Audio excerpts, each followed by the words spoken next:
I say that half-heartedly because I really enjoy being at the ocean with warm weather. Last week, I guess when we, last weekend when we left, we got a little bit of a snowstorm here, so I'm sure that affected our attendance a little bit. But I hope you all enjoyed Steve Henderson.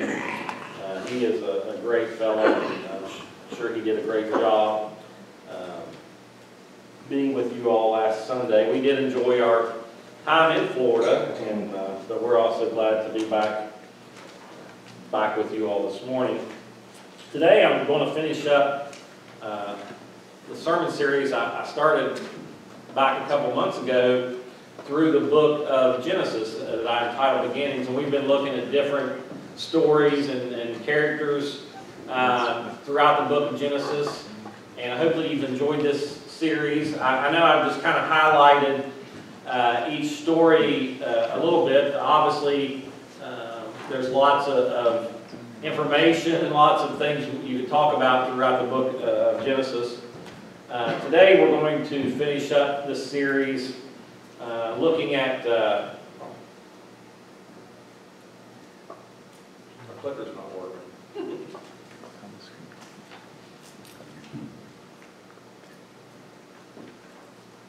It froze up back there by any chance? There we go.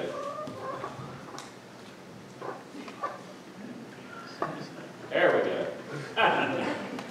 Today we're going to finish up our series talking about Joseph. Again, Joseph's like a lot of the people in Genesis. You could spend a whole series talking about different aspects of Joseph's life, and I've had to condense it down into just one sermon, so we're just going to be highlighting a couple areas today. But if you look at the timeline up there on the screen, you see that the life of Joseph covers several chapters in the book of Genesis. And most of us, if you were raised in church, are fairly familiar with Joseph. But for those of you that are not, Joseph was a son of Jacob. We talked about Jacob and Esau, and Jacob went on to have 12 sons that would become the 12 tribes of Israel. But at the time, his youngest son was Joseph. Now later on he had a son named Benjamin. But at the time, Joseph was his youngest son.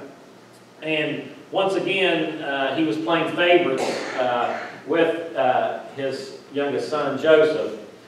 He favored Joseph over the others because at the time he was the youngest, or in his older age or whatever. But we already learned from Jacob and Esau's life previously that the parents, Isaac and Rebekah, played favorites with their sons. And so unfortunately, Jacob continued that bad trend of playing favorites with his sons, which ended up causing problems with the brothers. The brothers did not like Joseph because he was Daddy's favorite, and it didn't help matters that that Jacob made Joseph a special coat. You know, the coat of many collars, or the ornate coat. So that didn't help matters any. And then, of course, Joseph had some visions that he shared with his brothers that someday they would bow down to him. That didn't help matters either. So Joseph is not exactly helping himself here with his brothers, but the brothers got to the point where their jealousy and their envy of their brother turned into hate, and they wanted to actually kill his brother. They wanted to kill Joseph, and instead one of the brothers had talked them into just selling Joseph. And so they came up with this plot. They threw Joseph down in a cistern, but they ended up selling Joseph to this group of people that were coming by, and they sold Joseph into slavery, and then they took that coat that Joseph had and tore it up and dipped it in blood, and they went back and lied to their father and said that he had died and been eaten by some ferocious animal. And so, I mean, that's a pretty cruel trick to play on your own father. Not to say he didn't break it on himself at some point, but to pretend that your brother died and that was eaten by wolves or whatever is pretty, or a lion or a bear or something, is pretty dramatic joke to play on their father. But anyway, Joseph ended up being taken and sold to a guy named Potiphar. And Potiphar was a wealthy man. But Joseph found favor in Potiphar's house, and he worked his way up to Potiphar's household, that he became basically in charge of the household, and God blessed him even in that circumstance. However, if you're familiar with the story, Potiphar's wife had the hots for Joseph, because Joseph was good looking, much like myself. And, no, I'm just kidding, that's not in there. And you all can look and tell it's not true. But anyway, she kept throwing herself at Joseph, and Joseph kept resisting to the point where she basically, real literally threw herself at him, and he had to basically fight his way away from her. And in the meantime, he lost his coat, and she lied and said that Joseph attacked her, and so he got thrown into prison. So obviously, in this story so far, things aren't going too good for Joseph. His brothers don't like him to the point where they sell him into slavery, and then he recovers at Potiphar's, and things are going well there, only to get wrongly accused. And a little side note here, this is the second time Joseph has lost a coat. That's just a little free information. He can't hold the coats very well.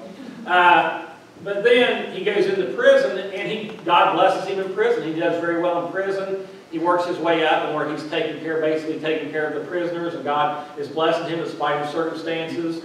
And then when he was there, he interprets a couple dreams of the Pharaoh's servants. If you remember that story, one of them ended up being beheaded and killed. The other one got restored back to being the cupbearer. And later on in the story, there comes a famine, and this goes back to what Joseph had dreamed when he was younger about these famines. It's starting to take place now. Pharaoh could not have anyone interpret his dreams, and then his servant remembered Joseph had interpreted his dreams back in prison, so he sends for Joseph. Joseph interprets the dreams and said there's going to be 7 years of plenty, 7 years of famine. And the Pharaoh is so impressed with Joseph that he makes him second in charge of all of Egypt. So he really worked his way up to, got quite a promotion. He skipped a few steps along the way, but God had blessed him despite his circumstances. Joseph obviously didn't plan his life to turn out to be a slave and a servant and thrown in prison and all these things, but eventually, some years later, he's worked his way up to be a very powerful person. He organizes all the efforts to prepare for the famine, and is blessed by God in this situation. Now, some years later, during this famine, things get tough, and here comes Joseph's brothers coming to buy grain. Everybody was coming to Egypt to buy grain and supplies because Egypt was prepared for this famine. And we find out that Joseph recognizes his brother, but they don't recognize him. Now, keep in mind, I believe about 20 years had passed, and obviously Joseph probably looked different as well. He was speaking the Egyptian language, but he recognized his brothers and obviously understood their language. And he played some games with them for a while, but he eventually reveals himself to his brothers and lets him, I didn't even touch that and did that. That's pretty amazing, isn't it? And he ends up not only, even though he goes through some little games here with his brothers, send them back and then send them for their younger brother Benjamin that had been born during that time, and then eventually getting or Jacob to come. He brings the family together, and then eventually he reveals himself to his brothers, and then all of a sudden they're worried because, hey, you know, we treated our brother really badly. But Joseph lets them know that everything is okay, and they're fine. And then sometime later, when his father comes and settles there and he dies, the brothers again are worried that, now that Dad's dead, Joseph's finally going to seek revenge on us. But he reassures them that he's not, that he loves them, and all of this was God's plan. God sent him there ahead of them to prepare for them. So Joseph, as we look at the timeline of his life, he was in some pretty bad situations. But despite his situations, God blessed him, and eventually to the point where he was able to save his family. So God used his bad situation for God's glory, for his own glory, but he also, Joseph was faithful in that. He didn't become bitter or resentful, or like a lot of us would do, complain and gripe, like God, I'm serving you, I'm doing the right things, and yet life doesn't seem to be working out. But God blessed Joseph in each and every situation because Joseph was faithful to God, but also God had plans all along for Joseph to be the one to save the Israelites and the Hebrew people. So, as we look at this story this morning, what can we learn from this situation of Joseph? And I believe the first thing is that jealousy destroys relationships. Jealousy is a strong emotion that can break any strong relationship. And the first part of this story, we see that Joseph's older brothers were very jealous of him.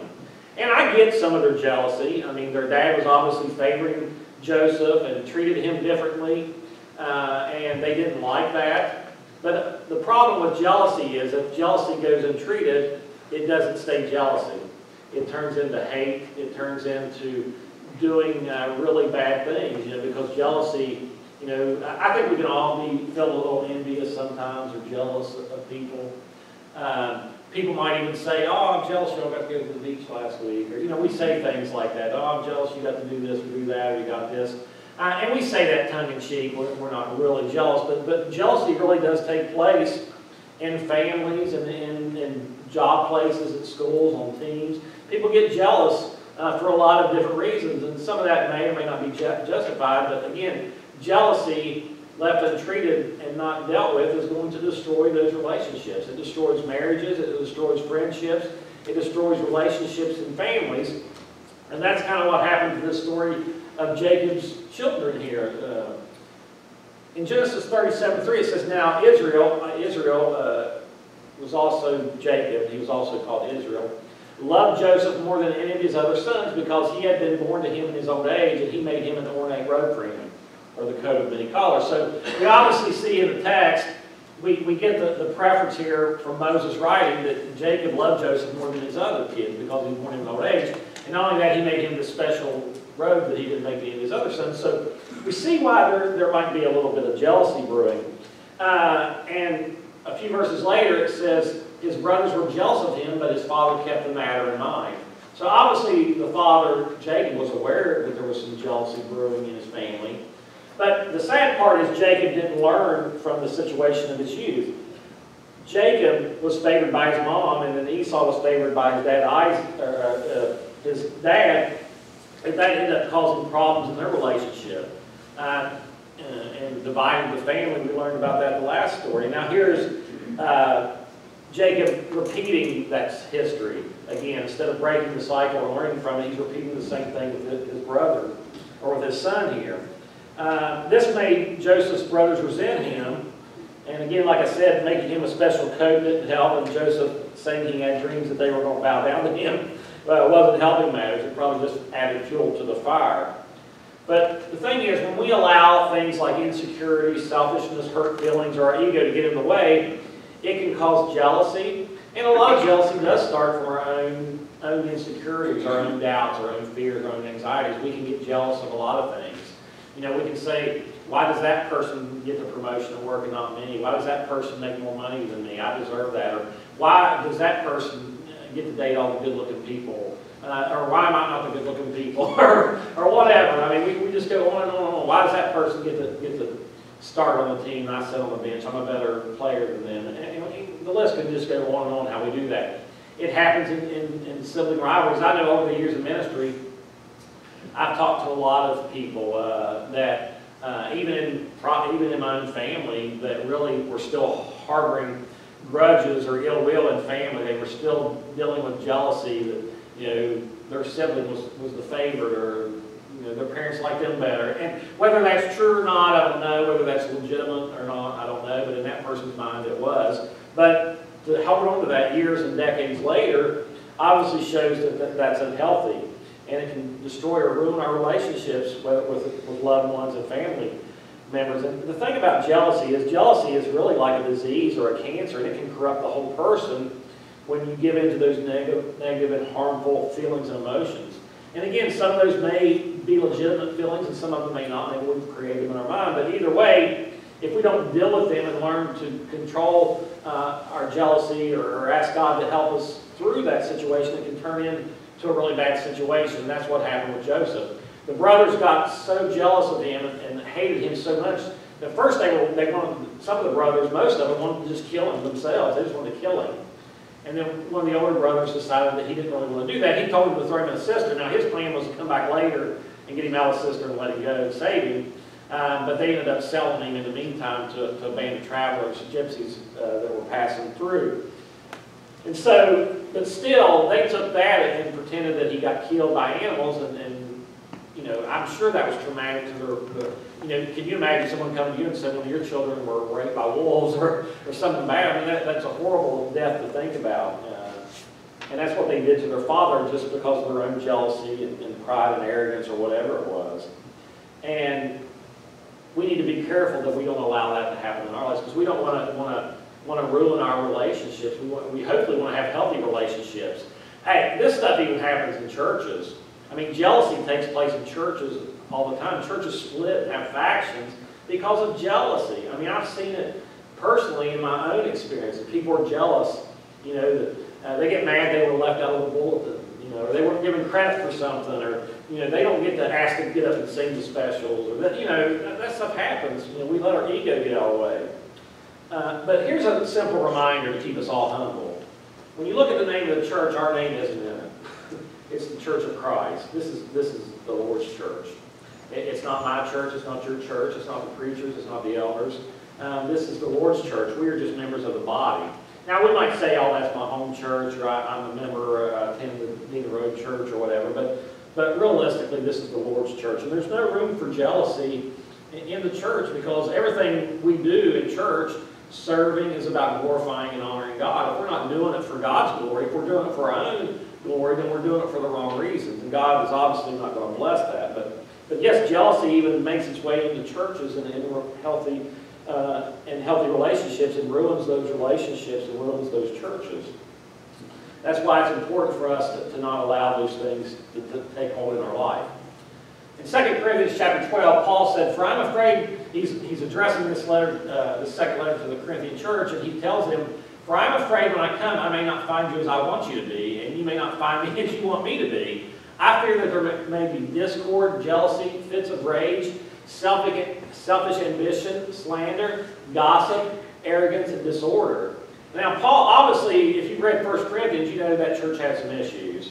And so Paul, writing them a second letter, is probably concerned, hey, when I get there, I'm really not going to find things the way it should be. But man, look at that list. Discord, jealousy, fits of rage, selfish ambition, slander, gossip, arrogance, disorder. I mean, that's a lot of issues going on there in that church. Or at least he fears that. And obviously, if he fears that, it's because those things were going on already. And he didn't want to deal with those things again. But honestly, this is what happens in churches, it's what happens in families, it's what happens in workplaces, it's what happens in schools and teams when people have these feelings that they don't deal with or don't work through or don't overcome. And hopefully, we don't have those type of things going on in this church, and we don't ever allow those things to creep in our lives, or in the lives, not only in the life of our church, but in the life of our family or our own walk. So definitely those types of relationships, jealousy can really ruin those. The second thing is, betrayal can be closer than you think. This quote says the saddest thing about betrayal is that it never comes from your enemies. Well, obviously we expect our enemies to act like enemies. You know, we're not trusting our enemies. We know who we don't like. We know who doesn't like us usually, and so, you know, we keep those people at a distance. That's kind of why they always say that, you know, keep your enemies close, or keep your friends close, your enemies closer. But the truth of the matter is, betrayal always comes from someone we trust. You know, we're not ever betrayed by someone we don't like or someone we don't know, because we don't have a relationship. We don't have love and trust for that person. But the truth of the matter, betrayal comes from those that are usually within our circle, in our family, our friendship. And this is unfortunately what happened. You know, Joseph was betrayed by those who should have loved him. They were his older brothers. They should have took care of him. They should have supported him. They should have watched out for him. But instead, they chose to be jealous and ended up trying to get rid of him. Look at the text in Genesis 37. It says, they were out in the field, and Jacob had sent Joseph out to tell him something. And they saw him coming in the distance, and they said, "Here comes the dreamer." They said to each other, "Come now, let's kill him and throw him into one of these cisterns and say that a ferocious animal devoured him. Then we'll see what comes of his dreams." So when they see him, they're automatically filled with anger, and some of them are wanting to plot to kill him. But if you look a little bit later in the story, a little bit later in the account, it says, "As they sat down to eat their meal, they looked up and saw a caravan of Ishmaelites coming from Gilead. Their camels were loaded with spices, balm, and myrrh, and they were on their way to take them down to Egypt. Judah said to his brothers, 'What will we gain if we kill our brother and cover up his blood? Come, let's sell him to the Ishmaelites and not lay our hands on him. After all, he is our brother, our own flesh and blood.' So his brothers agreed." Now, I know we've probably all said we wanted to kill one of our siblings. I was so mad at him I could kill him. But we just don't really mean that. But selling him into slavery is no better. You know, one of them's like, "Well, maybe we shouldn't kill him, but let's sell him." You know, we see this group of gypsies coming by. Let's sell them. Let's sell them to them, and that way we don't have to kill him. But the truth of the matter is, their blood is still on his hands because they faked his death. But that was, at this point, they'd taken his brother, they threw him down to the cistern, and they were trying to plot or plan what they were going to do with him, whether they were going to kill him. And they decided to sell him, which wasn't any better. Now, all this is part of God's plan for them, but sadly what we're seeing is jealousy left untreated. Jealousy doesn't just go away on its own. As a matter of fact, it's like anything else. If it's, just like cancer, if cancer is left untreated, it's going to eventually spread throughout your body, and that's the way jealousy is. It turns into hate. It turns into all of these types of different feelings. It's like a wildfire that just consumes people, and they do some pretty evil and bad things when they left those type of things untreated.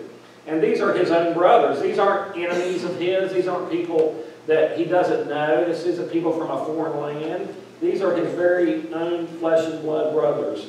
And this is what they do to him. A place where Joseph should have found love and support and acceptance becomes a place of betrayal. And the ultimate betrayal is being sold into slavery, which honestly sometimes people will say that death is better. I've heard some stories, I'm sure you have some people that were and again, some slavery that took place in Scripture is different than what we think of American slavery, but I've read and seen some accounts of people saying that they would rather have died than been a slave. But the point is, the ultimate betrayal is by people that should have been there. And what we might think is unforgivable, Joseph later on realized that God actually, he looked at the whole situation. I'm sure at the time he felt betrayed and felt sad, and he probably went through a lot of emotions. It doesn't really record in the Scripture, but later on, when he had a chance for revenge, he had a chance to seek revenge, he saw it as God giving him an opportunity to take care of his family, and all of it was God's plan all along. That God allowed those things to happen in order to put him in a position where he could save his family and his heritage, and that's exactly what he did. But that doesn't relieve the fact that he was betrayed. And keep this in mind, being related to someone doesn't guarantee love and peace. It unfortunately means that sometimes those who are supposed to be there for us are not there for us, or even worse, want to hurt us. There are parents who abuse children. There are husbands and wives that abuse their spouses and their children. There are uncles and aunts and grandparents and all kinds of family people that are supposed to love you that neglect you or treat you poorly or physically or mentally or sexually abuse you. There are things that happen in circles where you're supposed to be protected. And they hurt us. And that happens all the time. There's a lot of people sitting in jails or a lot of kids in foster care because of these type of situations. There's shelters for battered women and families that are running away from abusive relationships. And so we can see those type of situations and understand, hey, that person was supposed to love me, that person was supposed to take care of me, they didn't. So it can come when we lack at least accept it. But betrayal is not new. We see betrayal throughout the Bible. Did not Cain betray his own brother Abel by killing him? Did Jacob not betray his brother Esau and his dad Isaac? Did the Israelites betray God and turn to false gods and idols throughout the history of the Old Testament? Over and over again, they betrayed God. They betrayed one another. King Saul betrayed God. Absalom betrayed his father David. David betrayed one of his faithful soldiers, Uriah the Hittite. Jesus had one disciple deny him, another one betray him, not including all of them who deserted him after he was arrested. The betrayal has went on throughout the history of the world, and it will continue, unfortunately, in this world by people who choose their flesh and sin in the world over God. And we've got these examples of people who betrayed those closest to them. We expect things from our enemies, but not from those who love us, but that's the way betrayal works. Many of us know what it's like to have a strained relationship or a no relationship, maybe with someone. Maybe you have a strained relationship. Maybe you've been betrayed by someone. I don't know your story. I find it interesting, this story in Acts chapter 7. Many of you might be familiar with Stephen. Stephen was talking to the Jewish people and the religious leaders, and he said, "Was there ever a prophet your ancestors did not persecute? They even killed those who predicted the coming of the righteous one, and now you have betrayed and murdered him." Jesus wasn't killed by enemies. He was killed by his own people. The people that had read and taught for years that God was going to send a Messiah, a Savior, and when he was finally there, they didn't believe him and killed him. And guess what? Stephen was also stoned after this, by the way. He was also killed by them. But he called them out on their hypocrisy. You know, you have always betrayed people. God has sent prophets to you, and you persecuted them. People who predicted the coming of the Son of God, they were the same boat, and now you did it to Jesus himself, and they did it to Stephen. And that's kind of how life is sometimes. Now, that doesn't mean that we shouldn't trust people. There's some very trusting and loving people in our lives, and we can't blame everybody for what one person does, but it is very painful when we are betrayed by someone we love. I don't know if you're familiar with Wes Vessler, who played and coached at Ohio State, but he says there is no greater blessing than a family hand that lifts you up from a fall, but there is not a lower curse than a family hand that strikes you when you're down. Betrayal can be close to us in the form of a friend or a family member, but the thing we need to keep in mind is God is one who will never betray us. And God will never let us down. He will never break his promises. God is always faithful. It's not in his character to be unfaithful. So even when someone is unfaithful to you, when someone betrays you, do not blame God. There are people who won't come to church because a Christian they know treated them bad. So they blame the whole church and God on what one person did. There are people who have been mistreated by a church and they won't step foot in another church because that one church hurt them in some way. And they've been betrayed. And I get it. You should come to church and not be mistreated. You should be around other Christians and not be mistreated. But the thing about Christianity is, anybody can call themselves a Christian and not be a Christian. Anybody can go to church and still not be Christ-like. And so that's the thing. You know, the church is not any different in the world in that aspect. There's good and bad people everywhere, even in churches, and even that wear the name Christ. And so we can't let that keep us from loving God and serving God through his church, even if we've been hurt. Maybe it makes us a little bit wiser. Maybe it makes us a little bit more careful who we get in relationships with. Maybe we should start paying attention to some red flags. But ultimately, we need to understand betrayal can come to those that are closest to us. The third thing I think we can learn is God's plans are good even when our circumstances are bad. I know it doesn't make sense that I'm going through something bad right now. I love that scripture that Joseph said up there. It's in there. It says, "You intended to harm me, but God intended it for good." That's what Joseph told his brothers. What you did intended to harm me, but God actually intended it for good. And that's what we need to understand. We're going to go through circumstances in our life that are not pleasant. Whether that's family struggles, financial struggles, job and career struggles, health scares, health problems, losing loved ones unexpectedly. I mean, I don't know what you're going to go through in life, but understand that even when your circumstances are bad, doesn't mean that God's not at work. That God will use those circumstances to teach us, to grow us, to learn us, to develop us. Maybe he's got a bigger plan like he did for Joseph. Maybe he's testing us to see if we will remain faithful. Maybe he's going to use that experience to help us lead others to Christ or help other people in their faith. I don't know. But we need to trust in God's plans are bigger than our circumstances. In Genesis 45, this is what Joseph told his brothers. Then Joseph said to his brothers, "Come close to me." When they had done so, he said, "I am your brother Joseph, the one you sold into Egypt. And now do not be distressed and do not be angry with yourselves for selling me, because it was to save lives that God sent me ahead of you." So he goes ahead before, like, I mean, could you imagine, wouldn't you like to have been a fly on the wall? And he's like, "Guess what, I'm Joseph," you know, like undercover boss or something like that. He takes off, you know, he takes off the mask, and like, "Hey, it's your brother Joseph." I mean, I bet you could have heard a pin drop in there. You know, somebody's probably back, "We're dead." I mean, somebody's probably back like, "Uh-oh, we're in trouble." But before they can even think that thought, he says, "Do not be distressed, do not be angry for selling me, because God brought me here to save lives ahead of you." So Joseph didn't even see the negative to it anymore. He was like, "Hey, I already know God sent me here to save you all and save our family and to save us." Again, in Genesis 50, he says, "You intended to harm me, but God intended it for good to accomplish what is being done, the saving of many lives. So then don't be afraid. I will provide for you and your children." And he reassured them and spoke kindly to them. So again, in Genesis 50, Jacob had died, so they were worried about, when Dad dies, he's finally going to seek revenge. They still had that in the back of their mind, and they were still feeling guilty for what they'd done and thought they were going to be punished. But again, Joseph reassures them to not be afraid, that God did this to save lives. You know, we look at the death of Jesus on the cross and being betrayed by his own people. That was an awful event.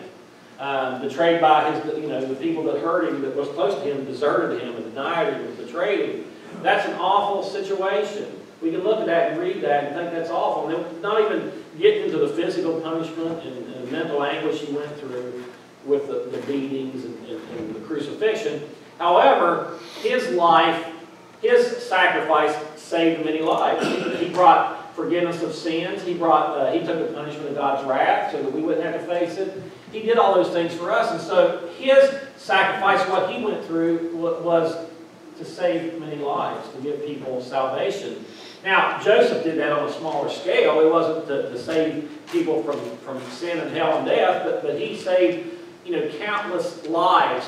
You know, you're talking about 12 brothers and all their families and all their relatives and all their, I mean, just thousands and thousands of people that Joseph saved from this famine. And so we can learn from this that God works in our bad circumstances. Joseph obviously had every right to be angry, bitter, feel sorry for himself. He had every right to seek revenge. I don't think nobody would have blamed Joseph at all if we got to the end of the story and Joseph threw him all in prison or killed him all. You know, I mean, he had every right. Look at all the things he went through. Sold into slavery, falsely accused, spent time in prison. But instead, God used his situations, even situations that don't sound very appealing. You know, I'm sure he had a good Potiphar's house, but I don't want to go be nobody's maidservant. I'm sure he eventually had to get in prison, but nobody wants to be in prison. And I'm certainly sure prisons weren't as nice as they are now. So none of those situations were ideal, and certainly a young Joseph didn't have any of those things in his mind. He didn't think his future was going to be those things. Yet, all of that time he spent away from his family, all those times he spent in situations he didn't bring on himself, instead of becoming bitter or angry or plotting revenge, he allowed God to use him and bless his life. And he eventually got in a position where he could